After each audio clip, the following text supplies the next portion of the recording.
I was hoping it was your brother." She still lives in the apartment where I grew up, in a residential district in the northeast outskirts of Rome. The same district where her son has been made culture counselor. I wish I could convince her to convert at least one of her fioretti into a good deed.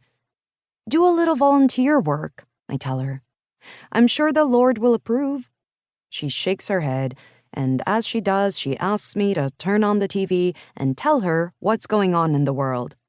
Though she covers her eyes with her hands, I can see her peeking between her index and middle fingers. She gropes for the remote and turns up the volume. Humph. You couldn't hear a thing. While my brother was still being held hostage by the Democratic Party's thugs, my mother awaited the fatal phone call, trembling. I vowed I would throw myself out the window. What a pleasant thought, Mama. That way I'd have spent Easter Monday with my brother butchered and my mother splattered on the sidewalk. Then a thought strikes me. So, if they'd killed me instead, would you still have jumped? Silence. She doesn't look at me because she still has one hand covering her eyes. Well, would you have jumped? Oh, don't ask silly questions. When I get back home and think about it, there's something that doesn't add up in her near-suicide scenario. There isn't a single window in my parents' apartment that anyone could possibly jump out of. They're all too narrow because they've been split in two. My father had a fixation with dividing up rooms for no reason at all. He would simply build a wall through them. He built walls in rooms. There's no other way to put it.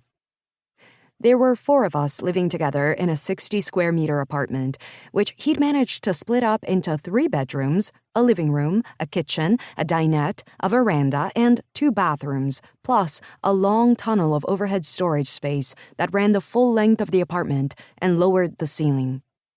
A particularly tall person would have banged their heads against it, but no one in our family had that problem.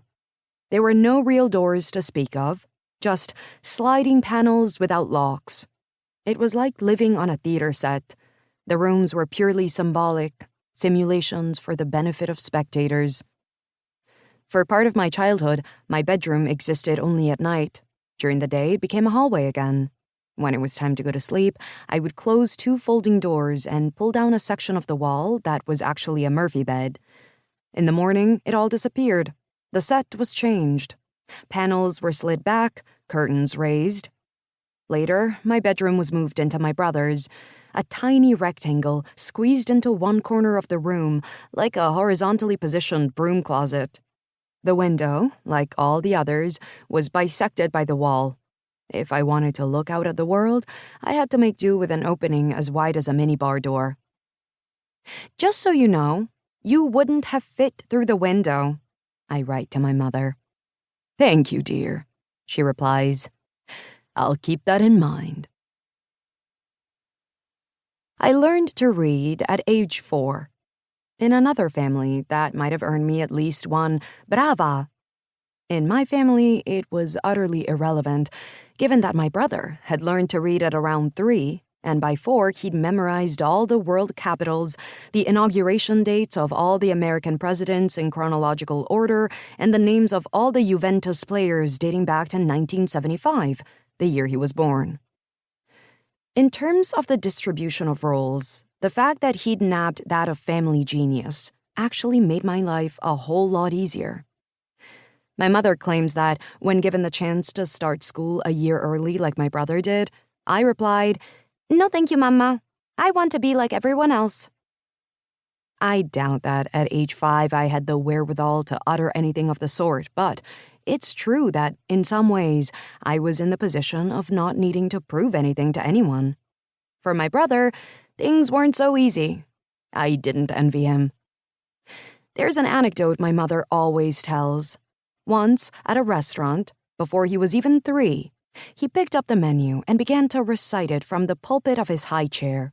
He used syntactic doubling, intuited all the diareses, and prolonged the right consonants. The server, who'd come to take the order, just stood there, an annoyed look on his face, waiting for the snotty kid to finish his recitation.